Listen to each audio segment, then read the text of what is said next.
Hi, I'm Kyle, a tired therapist. And I'm Jackie, also a tired therapist. And together, we are Two tired therapists. Welcome to the pod.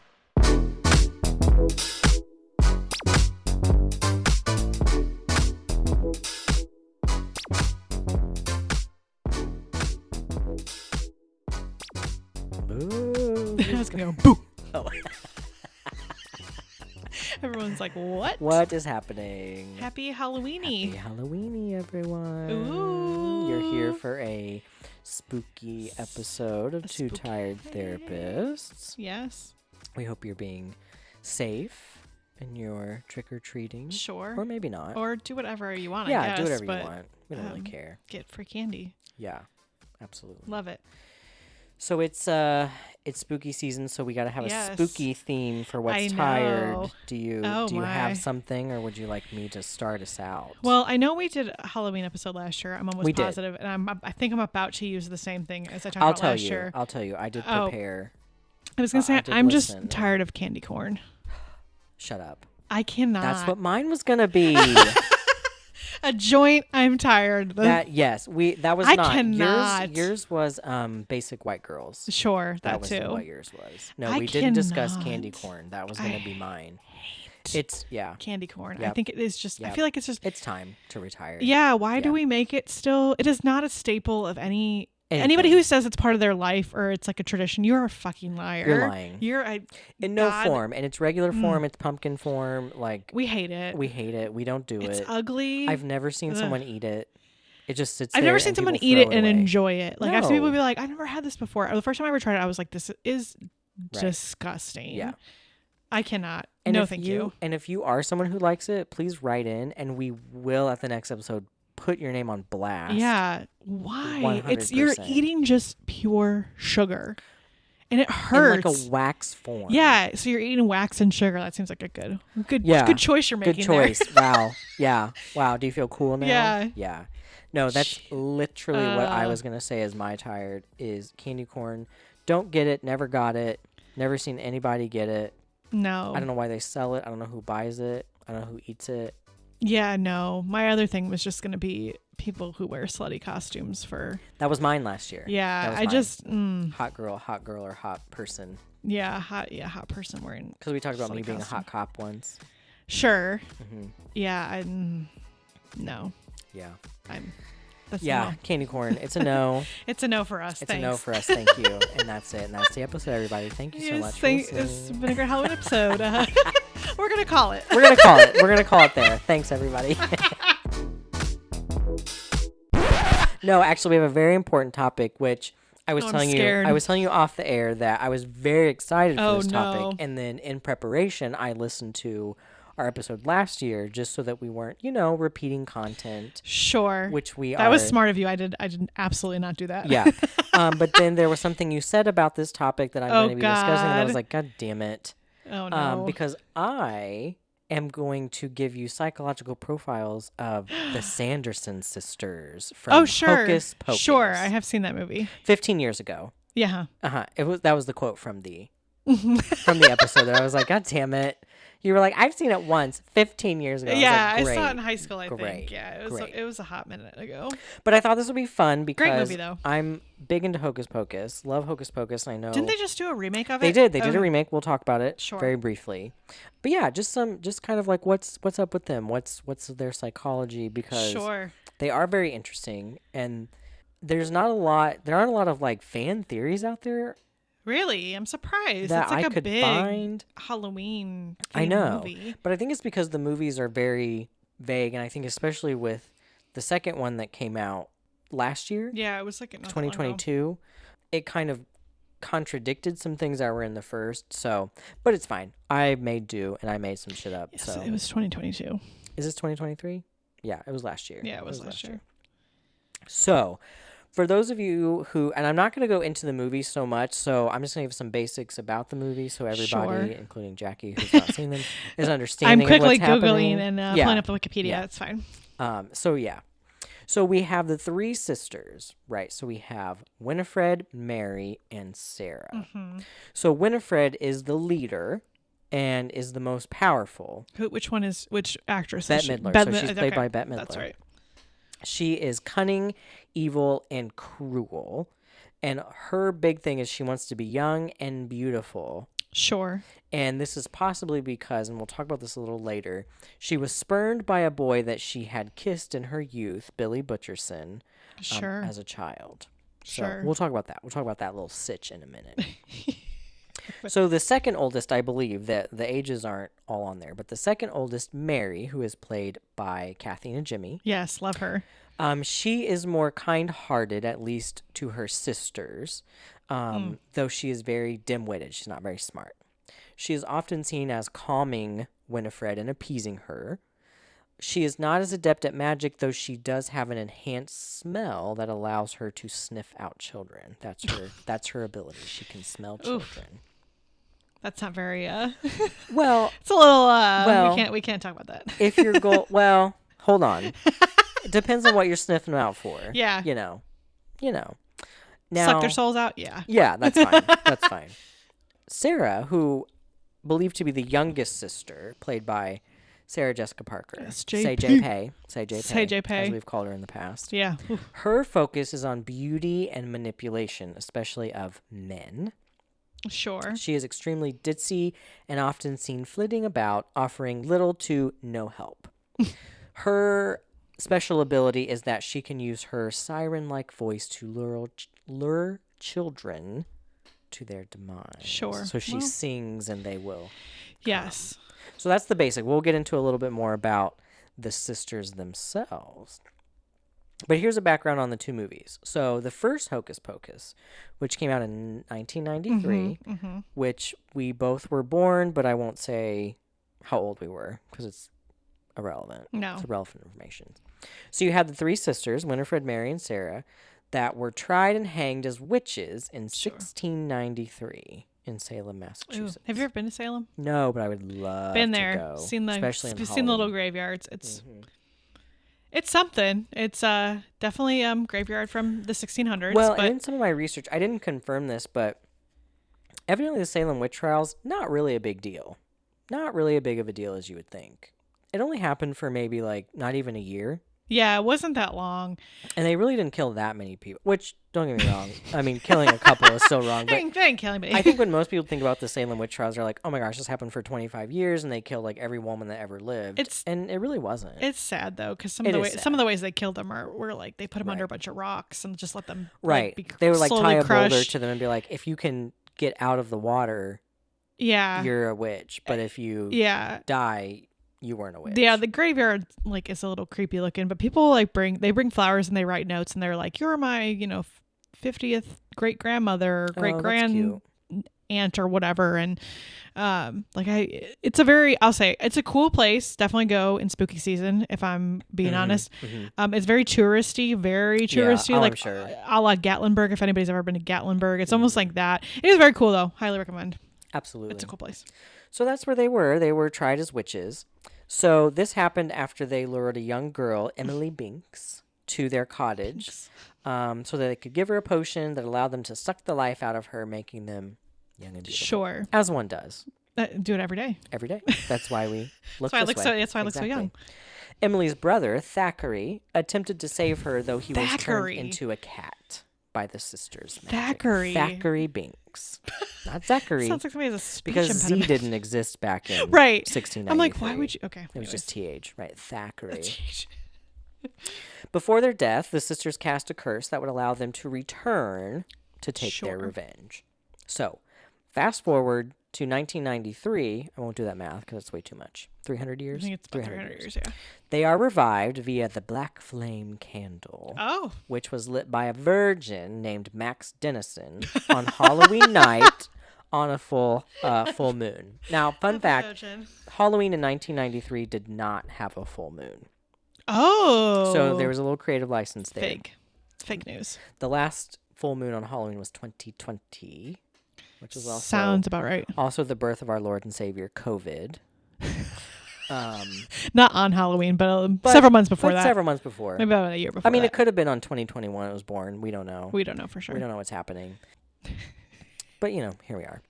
So the sisters came back And Max, his younger sister Danny, and his crush Allison, along with Thackeray, the cat, because he couldn't die. I'm so sorry, the Thackeray gets me every time. Thackeray. They have to find a way to stop the sisters from sucking the life out of all the children in Salem, which they do. Well, okay. They do. Sure. Again, go watch it. It's a great movie. It is a good movie. But I just want to give a little background. So Hocus Pocus 2. Fast forward. It came out in 2022. It's set in 2022. So we start the movie in 1653. Oh, my. Where we meet the Sanderson sisters as children. Oh. And we learn how they obtained their magic and were ostracized by their village, I guess. Puritan village. Yes, it was the 1600s. It was the 1600s. They just come over on the boat, yep. So, and then they fast forward to 2022. 2 teenagers are given, you guessed it, a black flame candle, which brings the sisters back to life. Same curse as the first one. Oh, Jesus. This time, though, the sisters are looking to cast the spell Magicae Maxima, which would make them all-powerful. Not immortal, but okay. Probably immortal, I guess, right. Because they're not really worried about sucking life out of all of the children. Right. But here we are. So, spoiler alert, they do eventually get to do this. They do pull this off, but there's a bit of a snafu. Oopsies. It requires a sacrifice, which in this case was Winifred's sisters. And she learns that, oops, maybe I like them more than I thought I did. Oh. And so she reunites with them, and they are defeated, quote unquote. So this will all become important towards the end. Sure. So just wanted to give Jackie a background because she's probably, it's been a minute. I didn't watch the new one. Right. I did not watch that. I did think about it. I will say it is, if I may give my review, it was a very cute movie. It was very much a 2022 Disney movie. As in there was a lot of diversity, which is great. I'm not knocking diversity. Don't cancel me. Kyle hates diversity. I hate diversity. You heard it here first. But you heard it here. Well, this is not the first. Let's be real. But it was very diverse, right? It was like very like female empowerment, and it was like very cutesy. Yes. But I will say it wasn't overkill. Like it was a good movie. So you need to watch these 2 movies. They're on Disney Plus. Oh, I have Disney Plus. And watch them. So let's get into their psychological profiles. So I've got a couple diagnoses that I gave them. So let's go youngest to oldest. We'll save Winifred for last. So Sarah, again, played by Say-J Pei. So she's the one, she kind of flits about. She's really manipulative. Sure. So I diagnosed her with histrionic personality disorder. Sure. Because she always wants to be the center of attention in a very physical way. She wears like a very, her boobies are pushed out. Yep. She's looking great. TT's She's got beautiful out. TT's out for the boys. TT's for the boys. Right. And anytime there's a boy around, she's very interested in being there in the center of their attention. She's very seductive, very provocative behavior. She has very shallow emotions. She's really only worried about men or whatever Winifred is telling her. So it's either, can I play with this boy, or, okay, we're sucking life out of children. Yeah, Got we're it. doing this thing. She uses her appearance to draw attention. So again, boobies out. Yes. Very pretty. Sure. Very dramatic emotions. Yep. She's very suggestible. She's very naive. And she thinks relationships are closer than they are. So whenever she meets a cute man, she's like, oh my gosh, we're in love. Sounds like she's got a little borderline sprinkled in there. Well, I think that's the interesting thing is I did not give her borderline because she doesn't really care if the men are interested in her or not. Oh. So like, if there's something better, she's moved on. So I didn't go with that, but could be. Sure. Could be. When we talk about Winifred later, we'll talk big about Antisocial, which is a crowd favorite. Yeah, everybody loves it. I think she could fit into that as well, but I think Sarah seems to have more independence of what she wants and acts alongside with Winifred versus where Mary will talk about. Mary's kind of just like, I'm just going with what's happening. Yeah. So I think Sarah has a little more active role in what Winifred is doing too. Interesting. I need to rewatch this movie. That's all I keep thinking about. I was like, it's been so long I don't remember, but yeah, I need to rewatch. So the other one that I toyed around with a little bit, and then I was like, let me add it real quick, was bipolar disorder. Oh, that's because jump. She definitely does have some characteristics of a manny face. A mani petty. A mani petty. a manic phase. So she has high level of activity and energy. She's again, she's always flitting about. She's always jumping around and doing things. Sure. She's extremely happy and excited, euphoric. You never see her like worried or depressed. She's always just like, oh, this is amazing. She doesn't sleep. We don't ever see them sleep. Yeah, well, really. Famously, they've been dead for a long time. But who knows about sleep? She has an inflated self-esteem. She thinks she's amazing and beautiful, which, I mean, you could argue she is. She's very talkative. Yeah. You could say she has racing thoughts and is easily distractible. There's a time where, in the first movie, Max and his ragtag crew evade the witches, and they're like hiding somewhere where there's like firefighters coming in and stuff. And like Mary and Winifred are like, oh my gosh, what are those people? Because again, they're not from the modern world. So like, oh my gosh, what's going on? And she's like eating a spider. She's like, ooh, a spider. And she's eating it. So she's very distractible, kind of like all over the place. Oh, could not eat a spider. Could eat a spider, but no, that's a hard no for me. Thank you. You're not a witch, so you don't understand. Not today. Not today.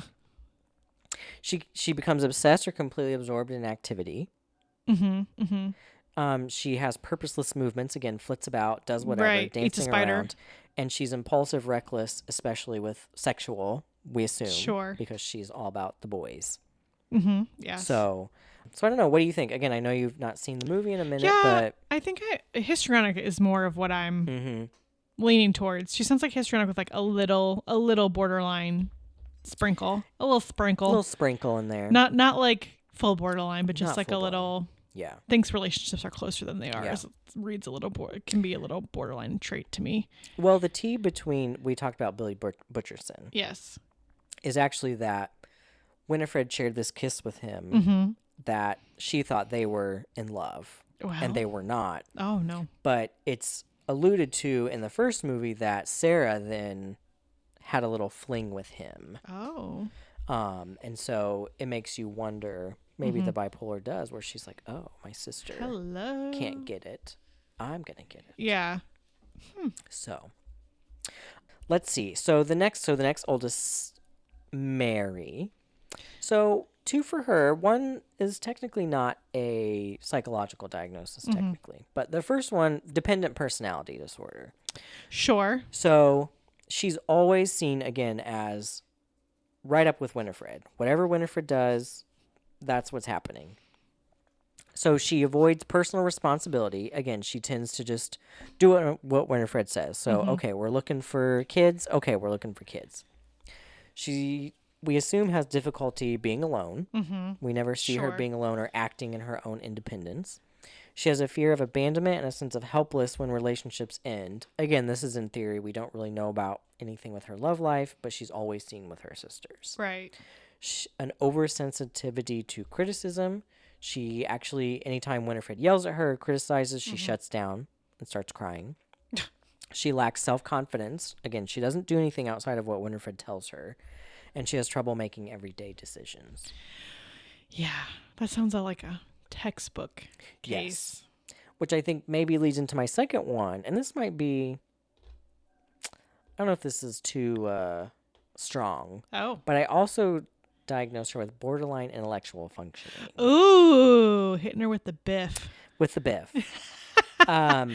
Ooh. You know, she's not taking an IQ test, so we don't know. Right, we can't say for diagnose someone. But some of the, again, you can't really call them symptoms, but some things that you look for with BIF is difficulty with reasoning, problem solving, planning, abstract thinking, judgment, and learning. Yeah. Again, she doesn't really do this on her own. Right. So we don't know if she can. Right. A difficulty adapting to change. Again, when like the sisters have a plan and then they get thwarted, she's kind of looking at Winnie like, what do I do? What am I supposed to do?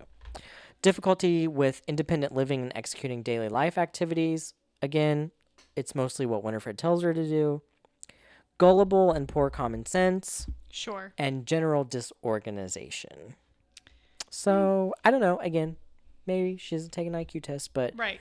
We don't know for sure. We don't know for sure, but they're alluded to in the movies that really she's just good for sniffing out kids. And right. That's her job. That's her job. You know, and again, anything she does is because Winifred told her. So anytime she's making a potion or It's because that Winifred just told her. Sounds like dependent personality disorder. Not saying borderline intellectual functioning could be wrong, but yeah, you have to do a lot of testing for that. Yeah, which namely IQ testing. So. I don't think she would sit down and do. Well, you got to think it's a modern test too. I don't know how she would right.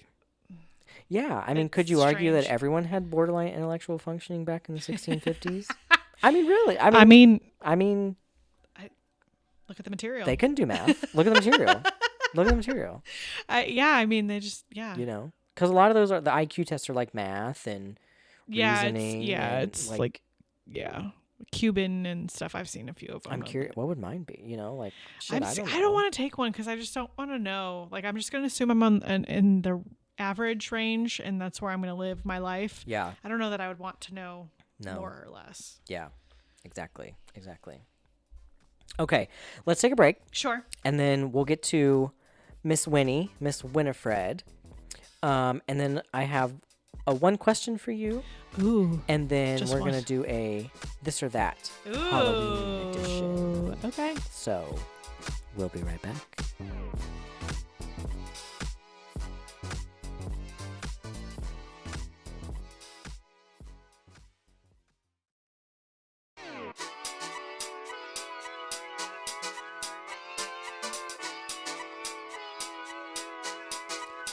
Welcome back.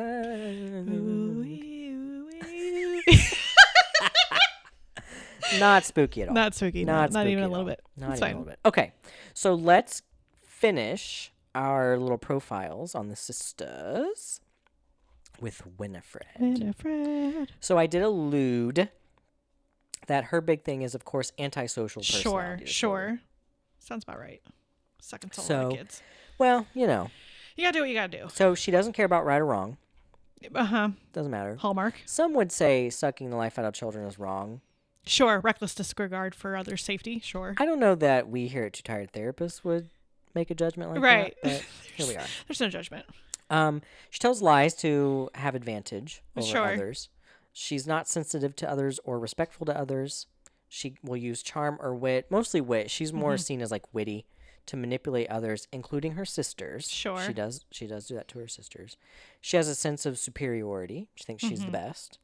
Criminal behavior. Again, sucking life out of children. You could make an argument that that's illegal. Only slightly. It's fine. And in 1693, witchcraft was illegal. Right. I suppose. Sure. She's hostile, aggressive, violent, and threatening to others. She has no guilt about harming others. You said doing dangerous things with no regard to safety for self or others. Again, including her sisters. That's true. Often puts her sisters into the more dangerous Yes. situations than for her. And I think you could argue that she fails to fulfill work or financial responsibilities because they live in a cabin in the woods. Right. So famously, there's really no, she doesn't have like a pro-social job or has any financial responsibilities. So I think she fits quite well under that category. Yeah, that's like a slam dunk. That's a hard slam dunk. Hard slam dunk. The other diagnosis I gave her was a delusional disorder. Ooh. Aromanic type. Again, because of her relationship. You mean erotomanic type? What did I say? Aromatic. Whatever. Erotomanic. Because of her relationship with Billy Butcherson. Again, we find out in the second book, because in the second movie. In the first movie, she is said to have the lover, Billy Butcherson, who had an affair with Sarah, the sister, and so she sewed his mouth shut and poisoned him. As one does. But in the second movie, we learned that they really only kissed as children. Oh. And she believed they were like going to get married and do all this stuff. Holding on to it a little bit? Jeez. Well, Oof. And he was like, I don't want you. So. Yikes. Who's to say? Right. So there might be a little like, oh, maybe you don't know quite what's going on here. Maybe you're a little delusional. But I think that also spurns her idea of wanting youth and beauty. Sure. Because she was spurned by her beautiful sister. Because she's famously not beautiful herself. I would say, not objectively. Yeah. So that's a nice way to say it. So yeah, The Sanderson sisters. Somehow they all came out basically with personality disorders. Well, doesn't everyone? When your father is like, I don't know, probably the devil. I don't know. When your dad is Satan, I mean, it's just what happens. We never learn who their parents are. But, you know. Presumably, if he's Satan, then yeah, it makes sense. Presumably not, yeah. Probably not going to be a well-adjusted member of society. No. So, Jackie, my question to you. Oh, here we go. Knowing the information that I've provided you today, which Sanderson sister would you say you identify with? Oh. And I think I know the answer. Famously,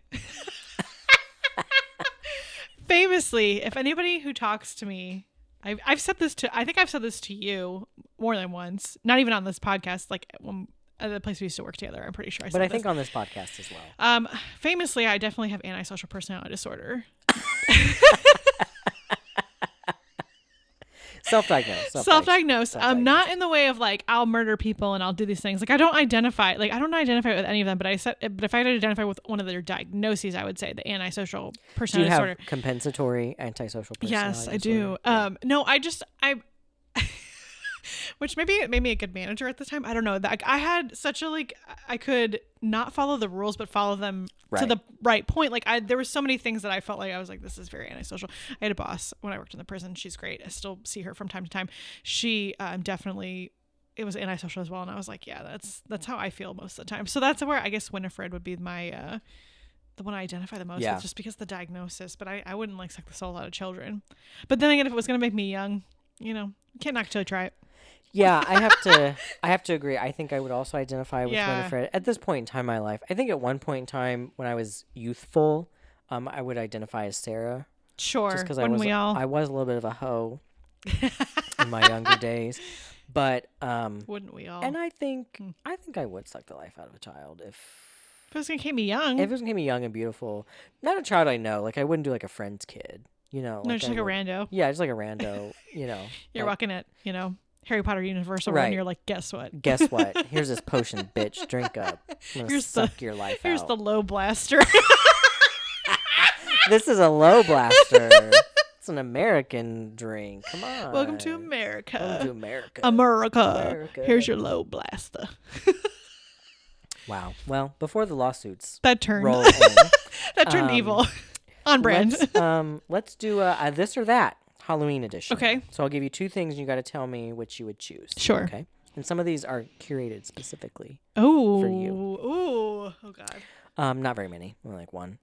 Two. Maybe two. Just one. Sour candy or chocolate? Oh. I think I'd say sour candy. I would too. I'm not a big chocolate person. Yeah. No, I'm just not. I mean, not like I would throw away a piece of candy, but if I had to pick, I think I'd probably pick sour. Agreed. Big on sour candy. Not a big chocolate fan, which always shocks people. But it's just, I'm not someone who's like, oh my God, I need chocolate right now. Like, no, that's not me. No, not me. Hard pass. Trick or treat. Ooh, I think. What's the trick? Well, I think you get a pick. Oh. I think I'll say treat, although I really want to say trick because I just think it's funner. But I think if I had to pick what the trick was, I don't know if I would like it. But treat, we'll go treat. I would pick trick. I like a good prank. I do too. Ugh. Anyways. Yeah. Pumpkin spice or apple cider? Pumpkin spice. I like apple cider, but meh. It's fine to me. Like I don't crave it, but like if I had it, it's good. Okay. Oh. Ooh. Well, I think it would depend on how the apple cider is prepared. Like if it's like a mulled cider with like some spices and some alcohol. Yeah. Oh yeah, for sure. That's what I'm going for. Would for sure do that. But I think if it's just like on like basic like apple cider from a jug or pumpkin spice, I'd have to go with pumpkin spice. Yeah. Too. Halloween party or scary movie marathon? Oh, scary movie marathon. I've done it. It's the best. See, I think I have to go Halloween party because I'm not a big fan of the scary movies. Oh my God, but when you watch I watched the whole Halloween franchise in one night and it is Which terrible. You said last year as well. So chef's kiss. It is so bad. I thought when I was listening to we should do it just for shit. Well, you should come over.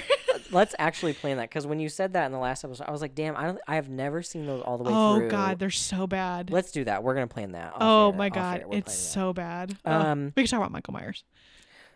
Turn into a vampire or turn into a werewolf? Vampire. Vampire, for sure. Yeah, we were discussing Twilight. Although, again, we've talked several times on this podcast about how I would not want to be immortal, but I definitely don't think I would want to be a werewolf. But I think werewolves are immortal too. I think they're like partially immortal. Like they still can die, but it's not easy to kill them. A la Twilight. Like, I mean, they can die, but it's really silver bullets. They heal fast. Right. So, would you rather ride on a broomstick or turn into a bat? Oh. Yeah. Oh. I think I'm going to say ride on a broomstick. I hate heights, but I think I'd rather be on a fucking broomstick so I got something to hold on to if it like goes bad. Well, I would also say ride on a broomstick for a different reasoning. Why? Just because I want to be a witch, so okay. I identify as a witch, so I would rather ride on a broomstick. Obviously. So this is curated. Oh, this is curated for me. Jason or Michael Myers? Michael Myers. Yeah, I knew. Yeah. Not that Jason's bad. I watched one of the Jason films. It wasn't bad, but he's violent because he does a chainsaw. Chainsaw his thing. No, he's like a stabby stab. Oh, stabby stab. Yeah, Chainsaw's Texas with a hockey mask. Yeah. He's stabby stab. I didn't think the movie was as camp. Think I've ever seen that. Michael Myers is more camp. Like, because at a certain point, Michael Myers is just like, wow, this is so camp. Like, and Jason is like gore. Yeah, it's gory. The original one's not bad. I don't know. I have to ask Greg if he's seen these.